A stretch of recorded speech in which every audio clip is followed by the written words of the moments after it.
I am Joshua, 32 years old, and my own father left me bleeding on an emergency room table because my grown brother had a minor temper tantrum. Before I tell you about the explosive moment I finally cut them off and took my life back, let me know where you're watching from in the comments. The first thing I remember is the smell. It was that sharp, sterile hospital odor of bleach and iodine that burns the back of your throat, mixed with the metallic tang of my own blood. Then came the sound. The steady, terrifying, high-pitched beep of the heart monitor next to my bed. I was lying flat on a hard, unforgiving gurney under glaring, aggressively bright fluorescent lights that made my eyes water. My right leg felt like it had been crushed in a heavy industrial vise, and every single breath I took sent a jagged, blinding spike of pain straight through my ribs. The car crash had happened only an hour ago.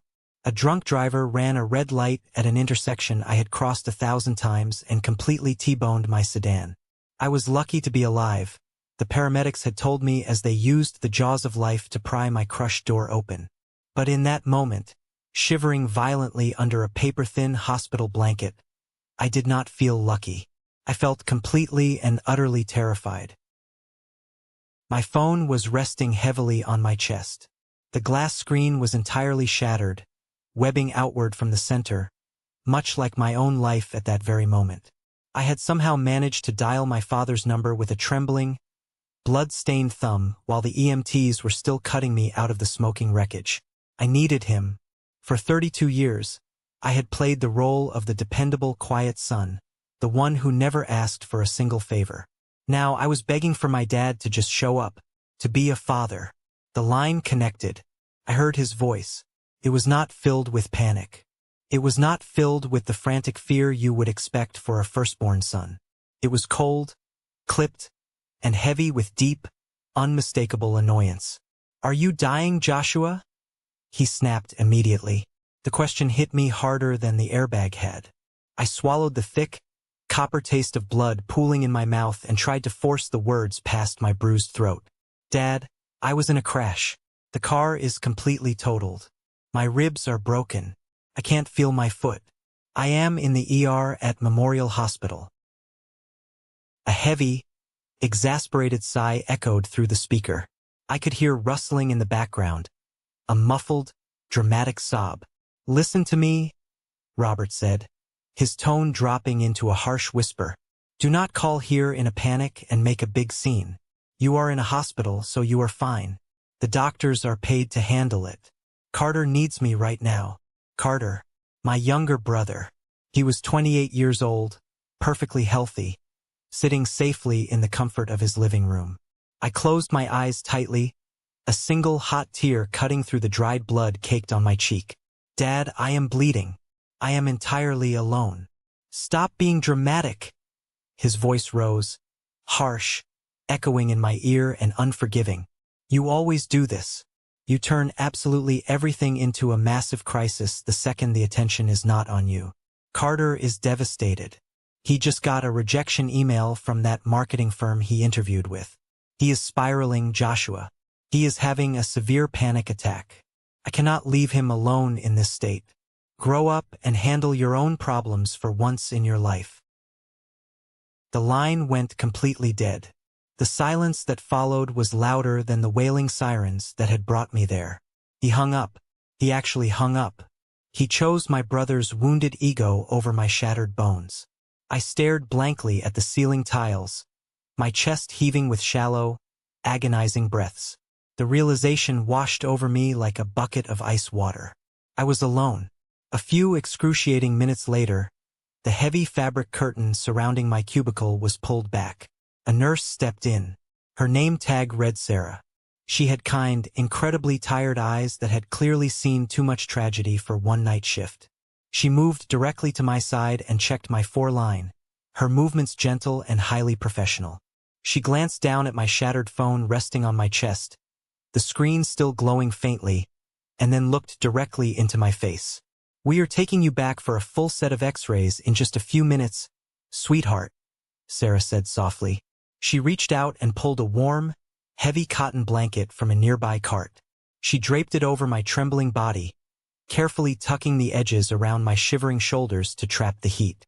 She hesitated for a fraction of a second, her eyes drifting toward the empty, cheap plastic guest chair sitting in the corner of my cubicle. Is anyone coming for you? Family? A friend? I desperately wanted to say yes. I wanted to proudly tell her that my father was rushing through the sliding glass doors right now, demanding the front desk let him see his son. But the truth was a bitter, jagged pill lodged deep in my throat. I looked back at Sarah. My voice was nothing but a raspy, broken whisper. No. Sarah stopped tucking the blanket. Her hands froze.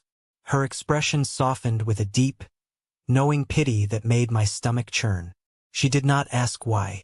She did not push for details. She just gently patted my uninjured shoulder, offered a sad smile, and stepped out of the room, leaving me alone with the rhythmic, mocking beeping of the heart monitor. Saying that single word out loud fundamentally changed something inside my chest. No. It was the most honest I had been with myself in decades. I closed my eyes, letting the darkness take over the blinding hospital lights. I realized right then that my father's absence tonight was not a strange anomaly. It was the undeniable climax of a lifelong pattern. This cold, hard hospital bed was not where the neglect started. It was just the final, irrefutable proof. This was not the beginning of my pain. This was the end of a 30-year illusion. As I lay there waiting for the imaging technicians to will me away, my mind drifted back through the years, flipping through memories like a gruesome photo album. My parents went through a terrible, messy divorce when I was just 12 years old. My mother walked out the front door with a single suitcase to start a brand new life across the country. She never looked back. That left me and a young, crying Carter alone with our father. From that exact moment on, Robert made it crystal clear who the priority in the household was. Carter was fragile. Carter was sensitive. Carter needed constant protection. I was just Joshua. I was expected to be the rock. I thought about my high school graduation day. I had worked tirelessly for 4 straight years, studying until 2 a.m. every night, securing a partial academic scholarship, and making the honor roll every single semester. I stood on that humid football field in my cheap polyester cap and gown, scanning the packed bleachers for my dad's face among the cheering families. He was not there. The seat I had saved for him remained glaringly empty. When the ceremony ended, I walked the 2 miles back home in my stiff dress shoes. I found him sitting casually on the living room couch with Carter. Carter had broken up with his high school girlfriend that morning. My dad completely missed me walking across the stage just to sit and wipe away the tears of a teenager who got dumped right before prom. You understand, right? My dad had said to me that evening, not even bothering to look up from his cup of coffee as I walked through the door holding my diploma. Carter is in a really bad place today. You are strong. You do not need me holding your hand to celebrate. I had simply nodded. I swallowed my massive pride, quietly folded my diploma, and shoved it in the back of my desk drawer. Over the years, that became my defining trait in the family dynamic. I was the umbrella shielding them from the rain, getting entirely soaked in the process. When it came time for me to go to college, I learned a brutal truth. The modest college fund our late grandparents had set up for both of us was completely empty. Robert had secretly drained my half to pay for Carter's incredibly expensive gap-year travels through Europe because Carter needed time to find himself. I did not scream. I did not complain. I just got a grueling job waiting tables at night and worked retail shifts all weekend. I sacrificed my entire salary for 4 years just to pay my own tuition and buy used textbooks.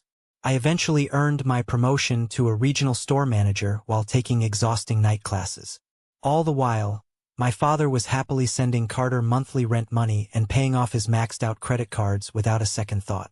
The memories kept hitting me, wave after wave, each one stinging significantly worse than the deep glass cuts on my face. The absolute worst offense happened just 3 years ago. My dad had purchased a used Porsche. It was his absolute pride and joy, a glaring symbol of his midlife crisis. One Friday night, Carter took the keys off the kitchen counter without asking, got completely drunk at a massive college frat party, and crashed the Porsche straight into a neighbor's expensive brick fence. I was the one who got the frantic, slurring phone call at 3 a.m. I was the one who drove out to the scene, dealt with the furious property owner, begged the police officers for leniency, and paid for the heavy-duty tow truck straight out of my own pocket just so Carter would not get arrested and thrown in jail. When we finally got back to the house as the sun was coming up, I expected my father to completely explode in rage. Instead, Robert rushed forward and hugged Carter tightly. He stroked his hair, wiped his face, and told him it was just a learning experience. He actually praised Carter for surviving the crash he caused. Exactly 2 weeks later, I borrowed my dad's old pickup truck to move a heavy couch into my new, cramped apartment across town. I returned the truck completely safe, scratch-free, and parked it exactly where I found it. But I forgot to fill the gas tank all the way back to the top. I left it at 3/4 full. My father completely lost his mind. He screamed at me for a full hour. He called me irresponsible, selfish, and incredibly entitled. He stood right in the middle of my small living room, veins popping aggressively in his neck, aggressively lecturing me on the true value of a hard-earned dollar and my lack of family duty. Lying in the ER, the sheer contrast made me physically sick to my stomach. My constant reliability was never celebrated. It was aggressively exploited. Every single time I fixed one of Carter's massive messes, I was essentially funding my father's endless irresponsibility. I was the family ATM. I paid their utility bills without question when Robert claimed money was tight. I foolishly co-signed loans I should never have touched. The heavy pain medication the nurse finally pushed into my foreline began to take the sharp edge off my physical agony. But my mental clarity was sharper than it had ever been. I had spent my entire adult life desperately trying to earn a father's love by being useful. But competence does not buy love. It only buys more chores and heavier burdens. I had always been their reliable shield. But tonight, bleeding alone under those bright fluorescent lights, I finally decided to fold that shield up. I was entirely done. I forced my heavy eyes open. The hospital room was deathly quiet now. The wall clock read nearly 3 a.m. My right arm was heavily battered, purple bruising already spreading across my bicep, but I could still move my fingers. I reached across my chest for my shattered phone. The cracked glass literally bit into my skin as I painfully unlocked the screen. I opened my contacts list.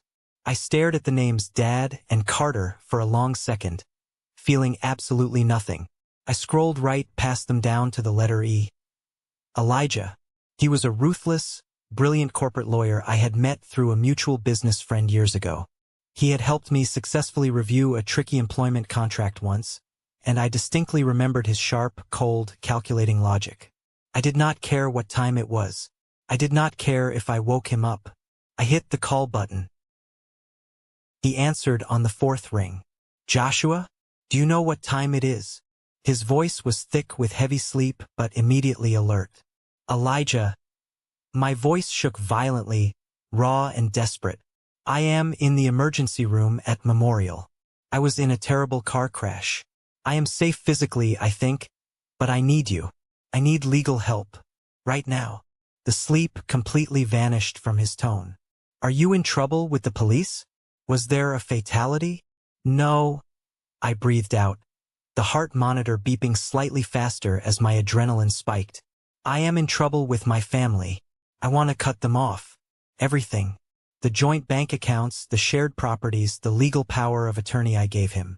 I want to sever every single tie. I want to leave them with absolutely nothing that legally belongs to me. Saying those exact words out loud in the quiet room was utterly terrifying. It felt like stepping off a steep cliff in pitch darkness. But the very moment the words left my lips, I felt an incredible, undeniable surge of power. A lifetime of swallowed yes and forced apologies was finally breaking into one massive, earth-shattering no. Okay, Elijah said smoothly, his voice acting as a steady, unbreakable anchor in my chaotic storm. Do you have the necessary documentation? Yes, I replied instantly. Everything is saved on my laptop.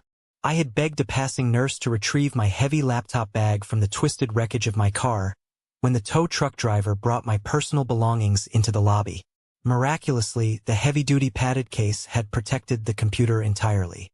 With my good, uninjured arm, I dragged the black bag up onto the hospital bed and awkwardly flipped the screen open.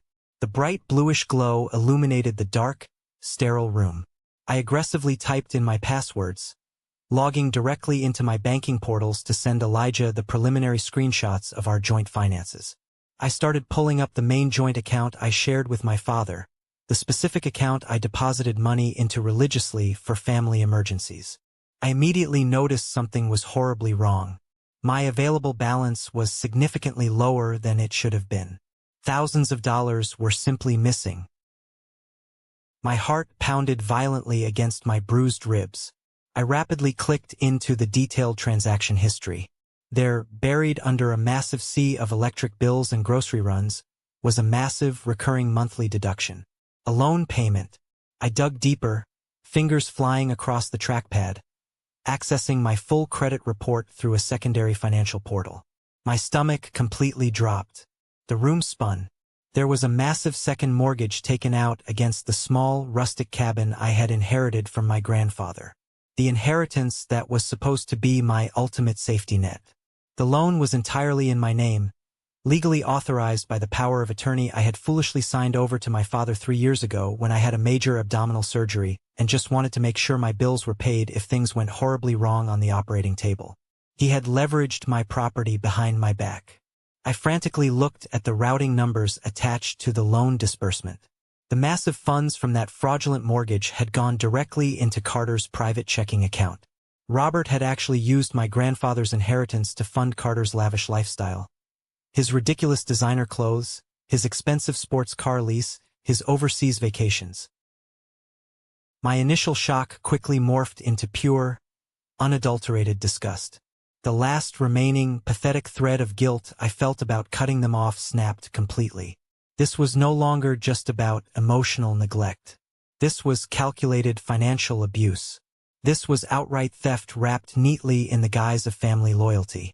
I systematically downloaded every single bank statement, every hidden transfer record, and every forged signature document I could find. I emailed the massive zip file directly to Elijah. My family had treated me like a bank for 30 years. Tomorrow morning, the bank was closing its doors forever.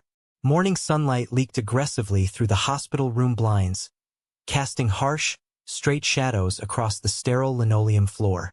Exactly at 8 a.m., the heavy wooden door to my room swung open. Elijah walked in. He wore a sharp, perfectly tailored navy suit and carried a sleek leather briefcase.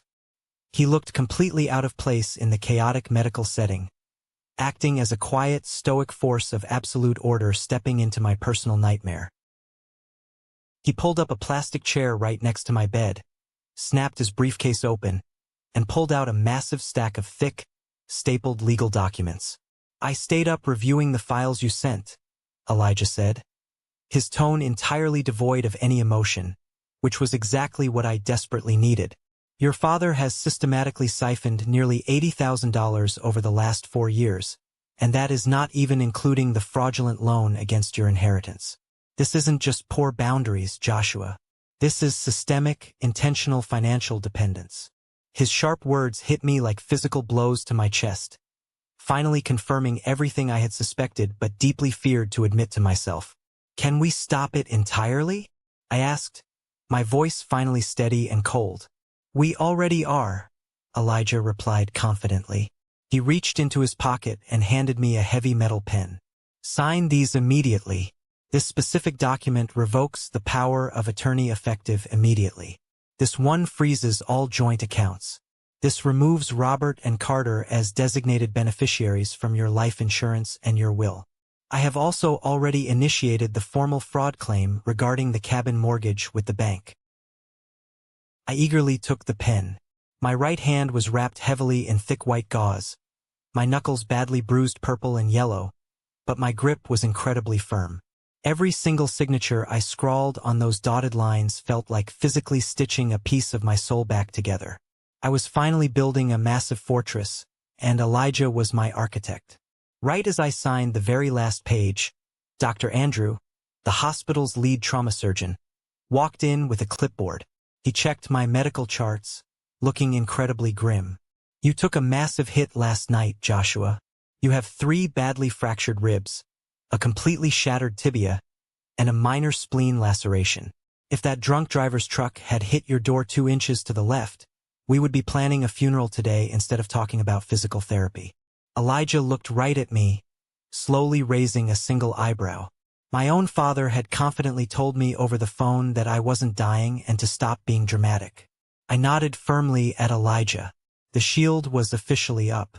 Now we simply wait for the attack. By early afternoon, the heavy doses of painkillers had me drifting in and out of a very restless, uncomfortable sleep. My shattered phone suddenly buzzed violently on the plastic tray table. I reached over and saw a new text message pop up from Dylan. Dylan was an old college buddy, a guy who still hung around my brother Carter from time to time at local bars. The text read, "Hey man, just heard about the terrible crash. That seriously sucks. You at Memorial Hospital? Which room? Might drop by later to check on you." I felt a very brief, pathetic flicker of warmth in my chest. Maybe someone outside actually cared. I typed back slowly, "Yeah, Memorial. Room 412. It was a really rough night." Exactly 10 minutes later, I received an automated notification from my email app. It was a security login alert from our shared family cloud account. Out of pure, paranoid curiosity, I immediately checked the recent activity log. I saw a brand new screenshot uploaded just seconds ago directly from Carter's iPhone. It was a text message conversation between Carter and Dylan. Dylan had written, "He's up in room 412 at Memorial. Tell your dad." Carter instantly replied, "Thanks bro, Dad is completely furious that Josh is causing drama. We're heading there right now to set him straight." I stared intensely at the cracked screen, my jaw clenching so hard my back teeth actually ached. Dylan didn't care about my crash or my shattered leg at all. He was actively acting as a scout for my father. The sheer betrayal stung deeply, but it also rapidly sharpened my focus. The rats were actively working together against me. I turned the phone and showed the damning screenshot directly to Elijah, who was sitting quietly in the corner reviewing his extensive legal notes. Elijah did not look surprised in the slightest. He simply closed his leather folder with a snap and checked his expensive watch. "They are coming here to physically intimidate you into silence," he said calmly, leaning back in his chair. "They assume you are physically weak, heavily medicated, and easily compliant like you always have been." I sat up slightly, wincing loudly as my broken ribs protested the movement. I looked toward the door. Let them come. Less than 5 minutes later, I heard the heavy, aggressive, unmistakable thud of footsteps marching down the quiet hallway corridor. I knew that specific walk anywhere in the world. It was the sound of a man who firmly believed he owned the very ground he walked on. My heart hammered wildly against my bruised chest. The storm was finally here. The heavy wooden door to hospital room 412 flew violently open without a single knock. It slammed loudly against the drywall with a massive bang. Robert marched straight into the room, his face flushed and angry, bright red. His tie loosened messily around his thick neck. Carter trailed right behind him, wearing expensive designer sunglasses indoors like some sort of ridiculous celebrity hiding from the paparazzi. He looked perfectly fine. No red eyes, no tears, absolutely no signs of a devastating panic attack. Just the usual bored, highly entitled expression he always wore. Robert did not rush to my bedside to check my injuries. He did not ask how my shattered leg was or if I was in any pain. He stood aggressively at the foot of my bed, planted his heavy hands on his hips, and glared fiercely down at me. "What the hell is wrong with you?" Robert barked loudly, his angry voice echoing in the small room. "Do you have any idea how much unnecessary stress you caused this family today? You deliberately made Carter feel terrible about his job rejection. You are so incredibly selfish, Joshua. I clearly told you we had a major crisis at home, and you fully expect us to drop everything to come hold your hand over a minor fender bender." I looked directly at Carter. "A fender bender?" I asked quietly, slowly gesturing to the massive heavy cast elevating my entire right leg and the multiple 4 tubes running into my bruised arm. Carter scoffed loudly, dramatically crossing his arms over his chest. You always exaggerate absolutely everything. Dad said you were perfectly fine. I needed him here with me. You have a stable salary.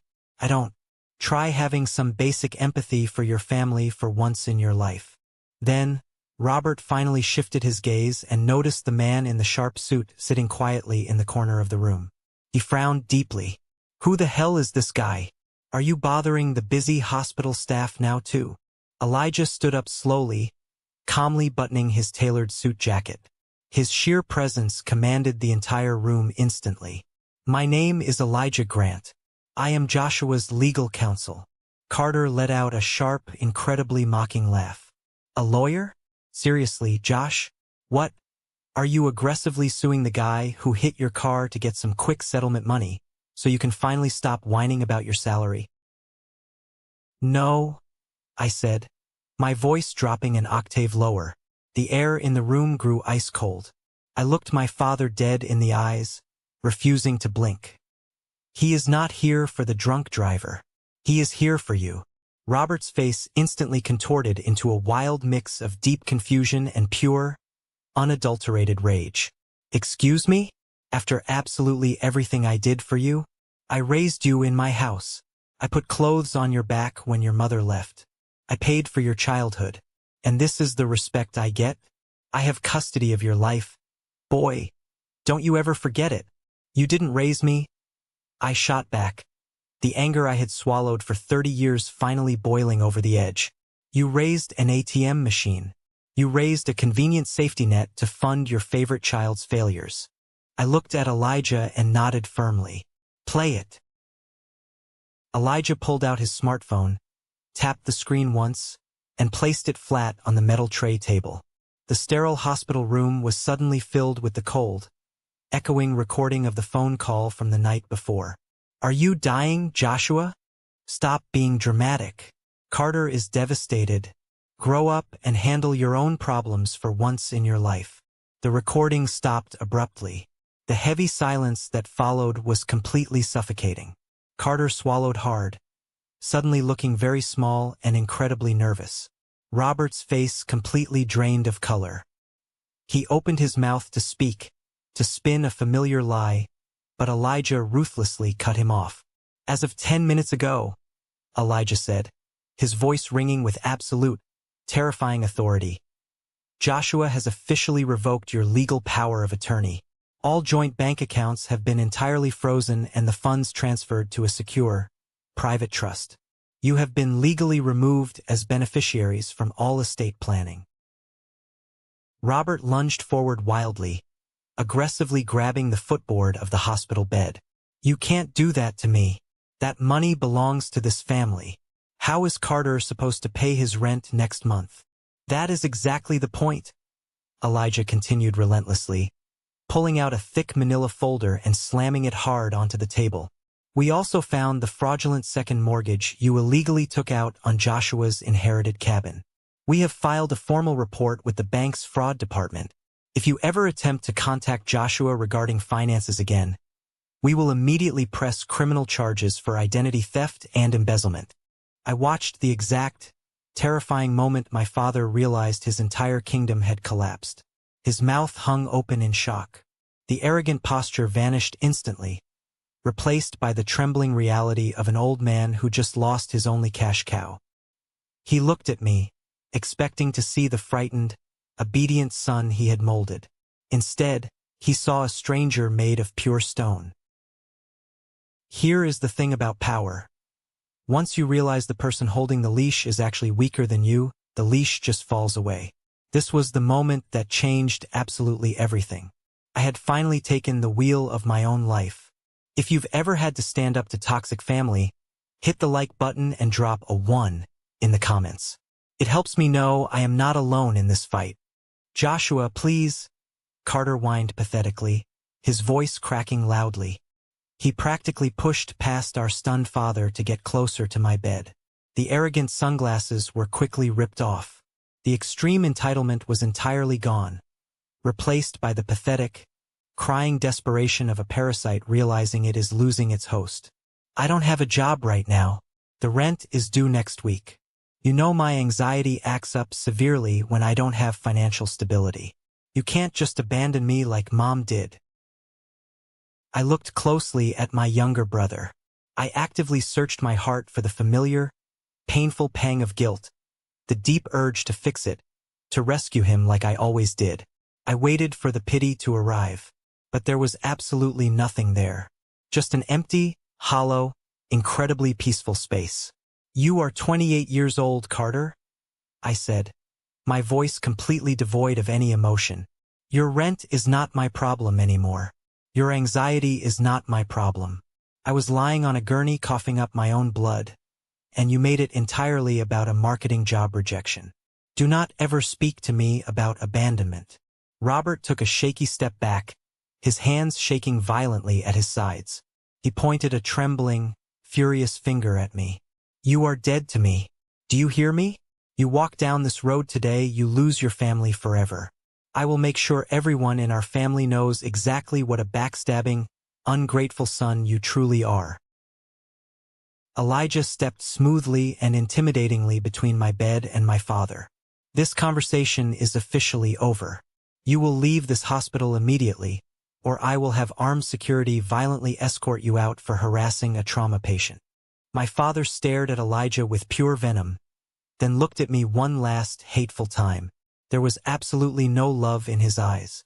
There was only the bitter, furious hatred of a thief who had been caught red-handed. He violently turned on his heel and stormed angrily out of the hospital room. Carter lingered for a pathetic second, actual tears spilling down his cheeks, waiting for me to break and hand him my credit card. I just turned my head away to look out the window. A second later, the heavy door clicked shut. They were gone. The silence in the room after they finally left was absolutely stunning. It was not the heavy, oppressive, terrifying silence of waiting for an argument to start. It was the clean, crisp, incredibly refreshing silence you feel right after a massive thunderstorm has passed. I leaned my head back heavily against the hospital pillow and let out a long, ragged breath. My broken ribs flared with intense pain, but I actually smiled. For the first time in my entire life, I felt incredibly light. Elijah packed his leather briefcase with precise, highly methodical movements. They will try to retaliate aggressively, he warned me seriously, snapping the heavy brass locks shut.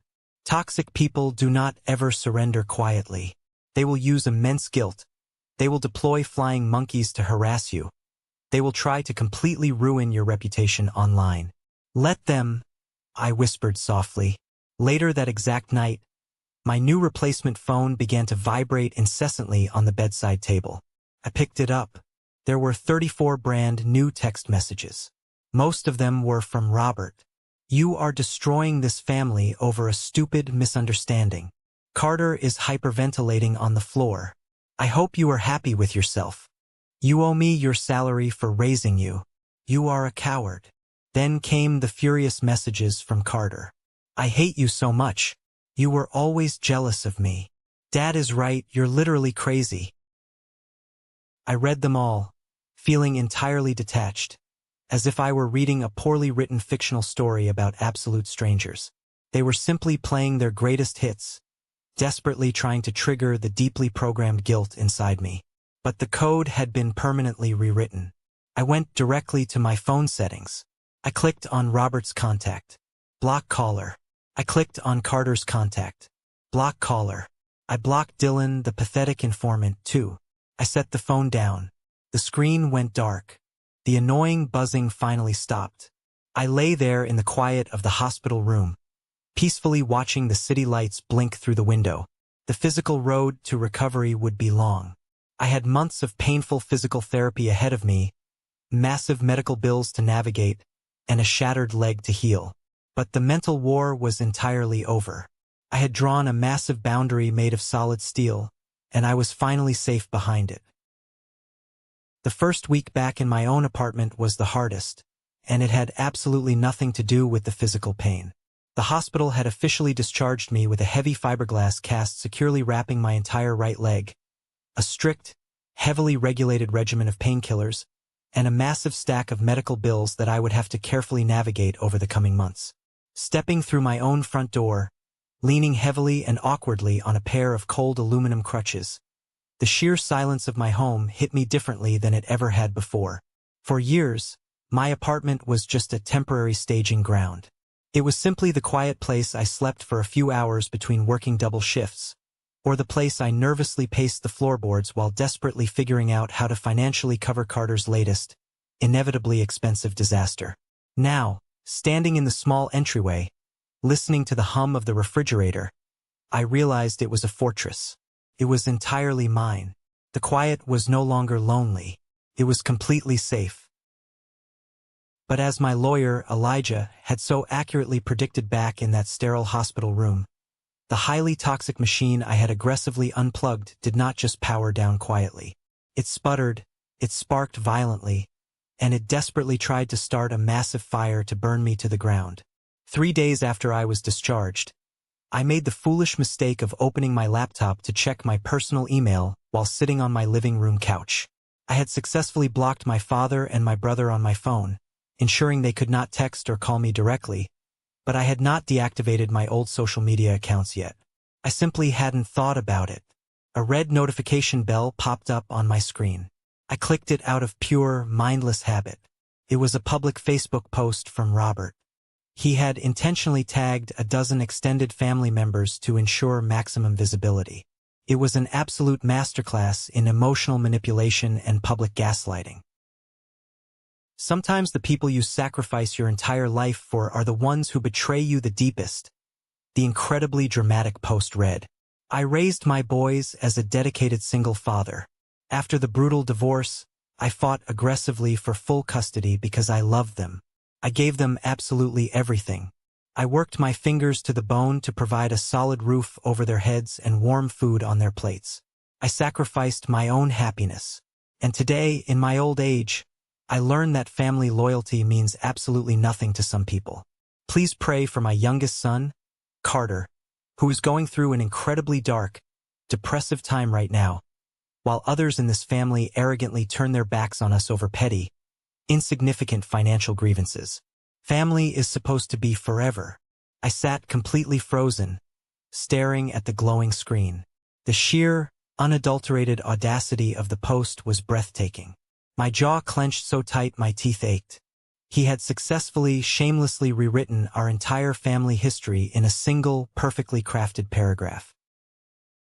There was absolutely no mention of the horrific car crash.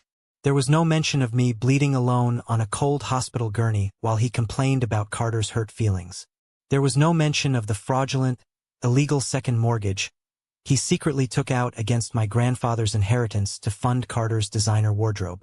To the outside world, to our aunts and uncles and old family friends, I was just a bitter, wealthy, incredibly ungrateful son who had inexplicably abandoned his poor, struggling, heroic father. The comments section beneath the post was a disgusting swamp of enablers. Extended family members I hadn't seen or spoken to in a decade were piling on with eager judgment. So incredibly sorry, Robert. Kids these days have absolutely no respect for their elders. Stay strong. Loyalty is everything. He will realize his mistake eventually. You are a great father. Don't let anyone tell you otherwise. We are praying for Carter. My chest tightened painfully. A hot flush of pure rage crawled up my neck. My hands hovered aggressively over the laptop keyboard. Every single survival instinct I had developed over 30 years screamed at me to defend myself. I desperately wanted to type out the brutal truth. I wanted to publicly post the audio recording of him telling me to stop being dramatic while I was literally coughing up my own blood. I wanted to upload the highlighted bank statements clearly showing how he stole my inheritance to buy Carter a luxury watch. I wanted to aggressively burn his fake public image right to the ground and watch the ashes scatter. My heart pounded violently against my bruised ribs. The pure adrenaline made my hands shake over the keys. But then I stopped. I pulled my hands slowly away from the keyboard. I closed my eyes and remembered the cold, highly clinical look on Elijah's face when he handed me those legal documents in the hospital. "Silence is absolute power," Elijah had said, his voice ringing in my memory. "When you actively argue with a manipulator, you are just feeding their false narrative. You are handing them the exact drama they desperately crave. Starve them. Starve them of your reaction." So I did exactly that. I did not type a single angry word. I did not hit the furious reaction button. I simply navigated into my account settings, clicked the security tab, and permanently deactivated my entire profile. I watched the screen go completely blank, severing the digital cord. I took a deep, shaky breath, leaning my head back against the couch cushions, feeling the frantic beating of my heart slowly return to a calm, steady rhythm. I did not need to desperately prove my reality to a group of gullible people who only loved the fake, carefully curated version of my father. I knew the absolute truth, and for the very first time in my life, knowing the truth myself was finally enough. Of course, deactivating my Facebook account did not completely stop the real-world intrusion. Toxic families always find a backdoor. The very next afternoon, while I was icing my swollen leg, my phone buzzed loudly on the coffee table. It was a lengthy text message from Uncle Thomas, my father's older brother. Thomas was a man who aggressively prided himself on keeping the peace, which in our highly dysfunctional family always meant forcing the innocent victims to apologize just so the abusers wouldn't make an uncomfortable scene at Thanksgiving. "Joshua," the text read, jumping right to the guilt trip, "your dad called me crying his eyes out this morning. He says you aggressively froze all the joint bank accounts and hired a vicious corporate lawyer to attack him. You need to call off the dogs right now. I don't care what silly argument you guys had yesterday. You do not ever involve lawyers with your own flesh and blood. You are completely destroying your father's health with this stunt. Be the bigger person, pick up the phone and call him. He is your blood." I read the text twice. A month ago, receiving a message exactly like that would have sent me into a devastating tailspin of immense guilt. I would have frantically drafted 10 different apologies, desperately trying to explain my side of the story while simultaneously begging for their forgiveness just to make the anxiety stop.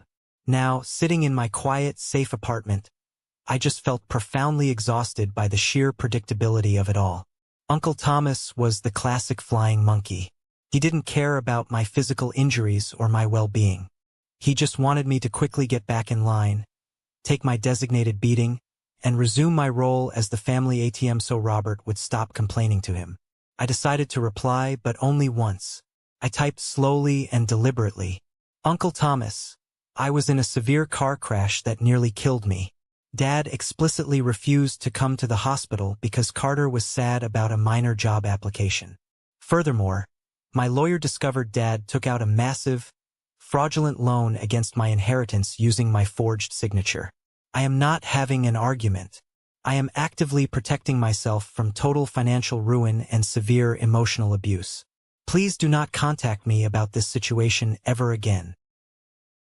I hit send. Thomas replied almost immediately, completely ignoring the terrifying facts I just presented. "There are always two sides to every story, Josh. You are taking this way too far. You will deeply regret this extreme behavior at his funeral one day." The deliberate mention of a funeral didn't even make me flinch. It was a cheap, highly manipulative tactic. I realized right then that if my father died tomorrow, I would mourn the dad I always wished I had, but I would not shed a single tear for the man who actually existed. I blocked Uncle Thomas's phone number without typing another word. The steel boundary was holding perfectly. Just an hour later, my phone rang. It was Elijah. I answered immediately. His voice was sharp, highly professional, and entirely comforting in its cold logic. "I wanted to update you on the bank fraud investigation," Elijah said smoothly, the crisp sound of flipping paper documents echoing clearly on his end of the line. "The bank's aggressive legal team completely reviewed the original power of attorney documents and the forged signature on the secondary cabin mortgage. Because you officially filed the fraud report and provided our evidence, the bank is holding Robert completely and solely liable for the entire remaining balance of the massive loan he took against your property. They are aggressively freezing his personal assets until the debt is fully satisfied. I let out a long, heavy breath, sinking deeper into the couch. What does that actually mean for him practically, Elijah? Practically. Elijah paused, a hint of dark satisfaction in his usually neutral tone. It means your father is going to have to immediately sell his precious Porsche and likely downsize his house just to avoid a federal criminal indictment for bank fraud. And Carter is going to lose his monthly allowance permanently. The bank will seize what they need. Your personal assets, however, are completely detached and legally protected. You are safe, Joshua. They cannot touch your salary, your property, or your future ever again. I hung up the phone and looked around my quiet living room. I had spent my entire adult life terrified, believing that if I ever stopped carrying their massive weight, my entire world would violently collapse. But the world didn't collapse. Only their parasitic, highly dependent world collapsed. Mine was just truly beginning. While the toxic blood relatives I had spent my entire life blindly serving were busy crucifying my name on the internet, an entirely different kind of family started to emerge quietly from the woodwork. Started very small. A few days after the ridiculous Uncle Thomas incident, I heard a soft, hesitant knock on my front door. I grabbed my aluminum crutches, hauled myself upright, and hobbled over, looking carefully through the peephole. It was Ryan, a younger guy I directly managed at the retail company. We were friendly at work, sure, but we usually just talked about weekend sports scores or monthly inventory numbers. We never talked about deep, personal issues. I unlocked the deadbolt and opened the door. Ryan was standing there awkwardly holding two massive, heavy aluminum trays of baked ziti and a large, overflowing grocery bag. He looked slightly nervous but entirely genuine. "Hey boss," Ryan said, shifting the heavy trays to balance them. "The team at the store heard about the terrible crash. We know you worked incredibly hard to get that big promotion right before this happened, and we really didn't want you stressing out about cooking or shopping while you're laid up in a cast. I brought enough baked pasta to feed you for a solid week, and some fresh groceries for the fridge." I was completely stunned. I stepped back awkwardly to let him into the apartment. "Ryan, you really didn't have to do this. I'm fine. I can order delivery." "Shut up, man," Ryan laughed gently, walking straight to my small kitchen and efficiently loading the food into my refrigerator. "You literally never ask anyone for help. Ever. We noticed that, so we decided not to ask your permission, we just brought it. The whole store pitched in for the groceries. We need our best manager back on his feet, but take your time. We have the sales floor completely covered." He didn't pry into my family situation. He didn't ask awkward questions about why my father wasn't there taking care of me. He didn't ask why I was recovering entirely alone. He just saw a genuine human need and quietly filled it. As he walked out the door a few minutes later, giving me a quick, supportive fist bump, I felt a strange, hot prickling sensation behind my eyes. The very next morning, I opened my front door to grab the Daily Mail. Sitting perfectly centered on my welcome mat was a small, neatly packed care package. It had a fresh bag of my absolute favorite dark roast coffee, a box of high-end waterproof bandages, and a handwritten note taped to the top. The note read, "Saw you struggling heavily with the crutches on the front stairs yesterday afternoon. If you ever need me to take out your heavy trash, run a quick errand to the pharmacy, or just want to sit on the back porch and drink a cold beer without having to talk, just knock hard on apartment 4B. Luke." Luke was my next-door neighbor. We had lived right next to each other for over 2 years and had rarely exchanged more than a polite, quick nod in the hallway while passing. Yet here he was, offering exactly the kind of quiet, undemanding, solid support my own father had never been capable of giving me in 30 years. But the specific moment that finally broke me wide open came late that evening. My phone buzzed loudly with a text from an unsaved phone number. I almost deleted it instantly, assuming it was just another flying monkey dispatched from my father's angry camp. But the short preview text caught my eye. It was from Nathan. Nathan was my older cousin, Uncle Thomas's oldest son. He had moved away to Chicago years ago for work and largely stayed far out of the toxic family drama. "Joshua," The long text message read, "I saw your dad's ridiculous, highly manipulative post on Facebook before you deactivated. I just wanted to reach out privately and tell you that I see entirely through his lies. I always have. I saw exactly how they treated you when we were kids. Carter was always the chaotic storm, and you were always forced to be the umbrella. It was never fair, and you absolutely did not deserve it. I am so incredibly sorry about the crash and what you were going through. Please let me know if you need anything at all. I am firmly in your corner." I read the words, "You were forced to be the umbrella." I read them again and again. I dropped the phone heavily onto the living room couch. I sat down heavily on the cushions, leaned forward, and buried my face deeply in my hands. And for the very first time since the horrific, deafening sound of crunching metal during the car crash, for the very first time since hearing my father's incredibly cold voice dismiss my pain in the emergency room, I cried. I did not cry out of sadness. I did not cry out of grief for the family I lost. I cried out of pure, overwhelming, exhausted relief. I cried because finally, someone actually saw me. Someone completely validated my reality without me having to beg, explain, or present a massive, stressful presentation of legal evidence. I wept until my chest heaved violently and my broken ribs ached fiercely. I let go of 30 years of deeply buried resentment, washing it completely away with heavy tears I should have shed decades ago. Blood absolutely does not make a family. Blood just makes you biologically related. Family is the people who willingly stand in the dark with you when the lights go completely out. Family is the hardworking coworker who brings you hot food. Family is the quiet neighbor who offers to take out your heavy trash. Family is the distant cousin who bravely calls out the abuser. I had a loving family all along. I just had to aggressively clear out the toxic waste in my life to finally see them standing there. Months slowly passed. The heavy, suffocating, humid summer heat eventually gave way to the crisp, cool, refreshing air of autumn. My physical recovery was absolutely brutal. There were dark days when the throbbing pain in my shattered tibia was so intense I could barely make it from my bed to the kitchen to get a glass of water. Physical therapy was a grueling, sweat-inducing, highly painful nightmare of constantly stretching stiff muscles and aggressively retraining my broken body to simply carry its own weight again. But with every single painful step I took in that clinic, I was getting significantly stronger. My bones were actively knitting back together, thicker and far more resilient at the exact breakpoints. And my mind was doing the exact same thing.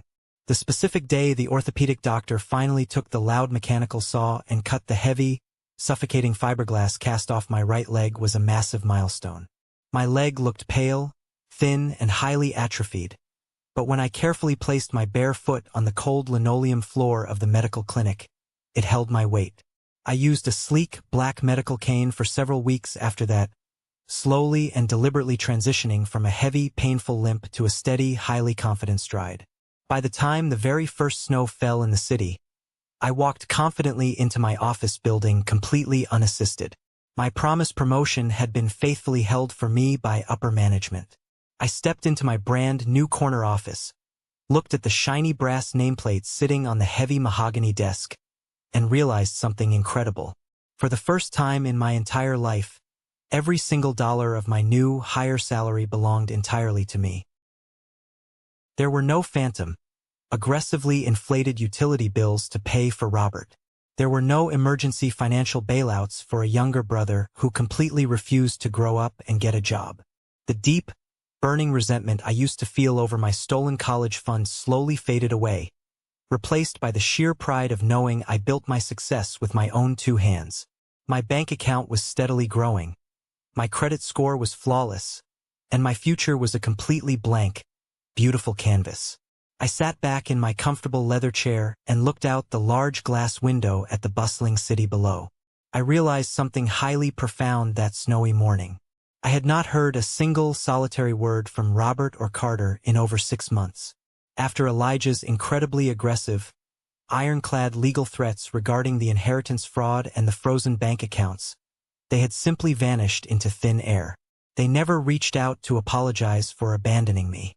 They never sent a cheap get-well card. They never once called to ask if my leg had healed properly or if I was still in physical pain. They simply found new, easily manipulated victims to complain to and new, pathetic ways to survive without their designated ATM machine. In the very beginning, during those first few terrifying weeks alone in my apartment, a tiny, deeply damaged part of my inner child had secretly hoped they would realize their massive, catastrophic mistake. I had foolishly hoped the sudden shock of losing me would wake my father up. I had hoped he would show up at my front door, crying real tears, begging for my forgiveness, and finally realizing my true worth as his son. But as the long months rolled by, that pathetic hope completely evaporated. And it wasn't replaced by deep sadness. It was replaced by immense, overwhelming gratitude. If they had actually apologized, I might have been foolish enough to let them back into my life. Their absolute, cowardly silence was the greatest gift they could have ever given me. It definitively proved that my harsh boundaries were entirely correct. It proved that they never truly loved me. They only loved what I could continuously provide for them. When the free provision permanently stopped, the relationship instantly ceased to exist.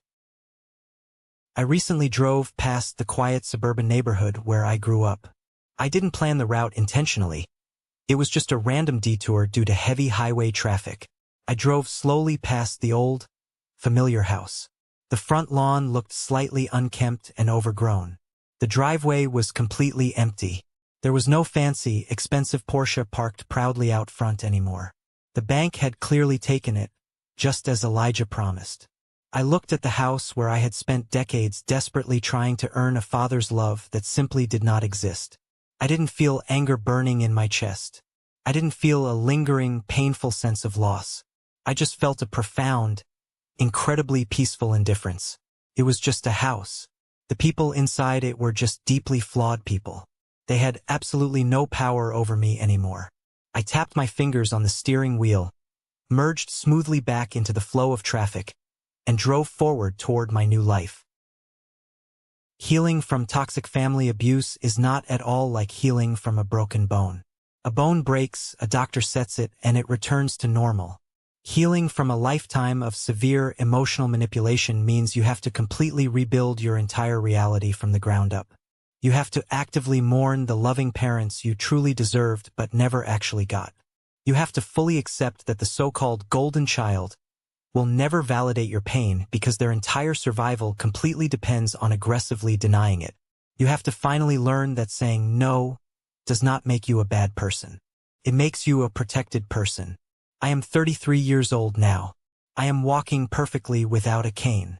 My healed ribs do not ache when it rains anymore. My career is thriving. My savings are totally secure, and my circle of friends, my carefully chosen family, is fiercely loyal and incredibly kind. The horrific car crash that nearly ended my life was actually the terrifying catalyst that finally started it. They arrogantly thought leaving me bleeding in that emergency room would firmly remind me of my lowly place. They thought it would permanently break my spirit and force me to beg on my knees for their tiny scraps of affection. Instead, it completely woke me up. It armed me with the truth. It gave me the brilliant clarity to pick up the pen, firmly sign those legal documents, and completely erase them from my story forever. I stopped bleeding for their fake approval.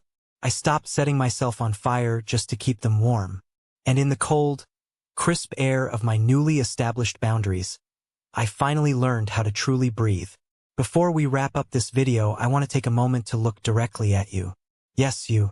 If you are listening to my story and feeling a tight knot in your stomach because this dynamic sounds a little too familiar in your own life, I need you to hear this very clearly. Loyalty is a beautiful human trait, but blind loyalty to toxic blood relatives is a miserable prison sentence. We are culturally conditioned to believe that family is an unconditional bond, that we must quietly tolerate endless emotional abuse, blatant financial exploitation, and severe disrespect just because we happen to share the same DNA. That is a dangerous, highly manipulative lie designed to keep you trapped. The biggest educational lesson I learned from this entire nightmare is that you absolutely cannot heal in the exact same environment that made you sick in the first place. Setting a firm, non-negotiable boundary is not an act of cruelty. It is the ultimate act of self-preservation. When you cut off a toxic family member, you are not destroying the family. You are simply refusing to participate in the destruction of yourself. Your hard-earned salary, your rightful inheritance, your mental health, and your daily peace of mind belong exclusively to you. Do not ever let anyone use the word family as a lockpick to break into your life and steal your joy. You do not owe anyone your survival. You do not need to wait for a fake apology that will never come to find your own closure. You are fully allowed to walk away. You are fully allowed to be happy. If this story resonated with you, or if you found genuine value in these lessons, please drop the word good in the comments below.